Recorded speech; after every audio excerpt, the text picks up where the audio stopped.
একটি ক্ষেপণাস্ত্র, কয়েক সেকেন্ড, আর তাতেই উত্তপ্ত হয়ে উঠেছে পুরো দক্ষিণ এশিয়া। পাকিস্তানের ফতে-2 পরীক্ষা নতুন করে জাগিয়ে তুলেছে পুরনো প্রতিদ্বন্দ্বিতা ভারতের সঙ্গে।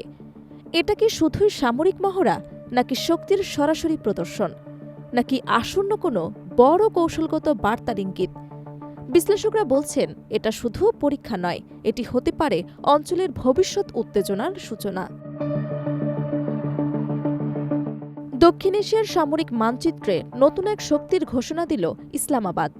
দেশীয় প্রযুক্তিতে তৈরি ফতে-2 ক্ষেপণাস্ত্র ব্যবস্থার সফল পরীক্ষা চালিয়ে নিজেদের প্রতিরক্ষার সক্ষমতাকে আরও এক ধাপ এগিয়ে নিল পাকিস্তান।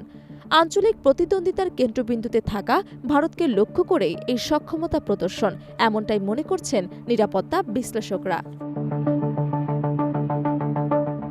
পাকিস্তানের সামরিক বাহিনীর গণমাধ্যম শাখা ইন্টার সার্ভিসেস পাবলিক রিলেশনস জানায়, উন্নত এভিওনিক্স এবং আধুনিক নেভিগেশন প্রযুক্তিতে সজ্জিত এই ক্ষেপণাস্ত্রটি ২৮ এপ্রিল সফলভাবে উৎক্ষেপণ করা হয়।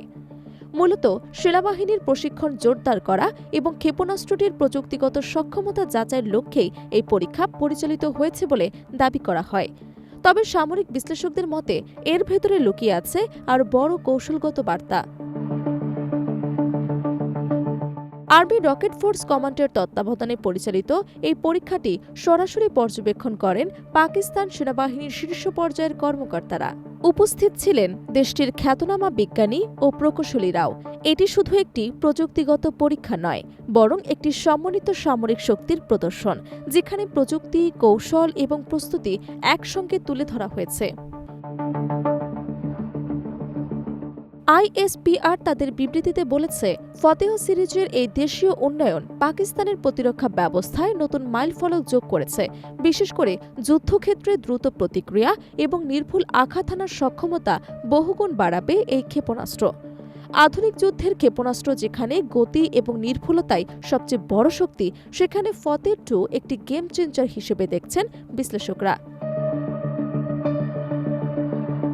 এই সফল পরীক্ষায় সন্তোষ প্রকাশ করেছেন পাকিস্তানের প্রেসিডেন্ট আসিফ আলী জারদারি এবং প্রধানমন্ত্রী শেহবাজ শরীফ। তারা সংশ্লিষ্ট বিজ্ঞানী, প্রকৌশলী এবং সামরিক কর্মকর্তাদের ভূয়সী প্রশংসা করেন। একই সঙ্গে সেনাপ্রধান আসিম মুনিরও এই অর্জনকে পাকিস্তানের সার্বভৌমত্ব রক্ষায় একটি গুরুত্বপূর্ণ অগ্রগতি হিসেবে উল্লেখ করেছেন। বিশ্লেষকদের মতে দক্ষিণ এশিয়ার সামরিক প্রতিযোগিতা নতুন কিছু নয়, তবে প্রতিবারই নতুন প্রযুক্তি যুক্ত হবার সঙ্গে সঙ্গে সেই প্রতিযোগিতা আরও তীব্র হয়ে ওঠে। বিশেষ করে ভারত ও পাকিস্তানের মধ্যকার দীর্ঘদিনের উত্তেজনা এই ধরনের উন্নয়নকে আরও সংবেদনশীল করে তোলে। ফলে একটি ক্ষেপণাস্ত্র পরীক্ষা শুধু সামরিক ঘটনা নয়, বরং এটি একটি রাজনৈতিক এবং কৌশলগত সংকেত হিসেবেও বিবেচিত হয়। বর্তমান বৈশ্বিক প্রেক্ষাপটে যেখানে প্রতিটি দেশ নিজস্ব প্রতিরক্ষার সক্ষমতা বাড়াতে ব্যস্ত, সেখানে পাকিস্তানের এই পদক্ষেপ আঞ্চলিক শক্তির ভারসাম্যে নতুন চাপ সৃষ্টি করতে পারে। অনেকেই আশঙ্কা করছেন এটি দক্ষিণ এশিয়ায় নতুন করে অস্ত্র প্রতিযোগিতার সূচনা ঘটাতে পারে। সব মিলিয়ে ফতে-2 শুধু একটি ক্ষেপণাস্ত্র নয়, এটি একটি বার্তাও বটে। শক্তির বার্তা, সক্ষমতার বার্তা এবং একই সঙ্গে একটি সতর্ক সংকেত। এখন দেখার বিষয় এই পরীক্ষার প্রতিক্রিয়ায় দক্ষিণ এশিয়ার অন্য দেশগুলো কী পদক্ষেপ নেয় এবং এর প্রভাব কতটা দূর পর্যন্ত গড়ায়।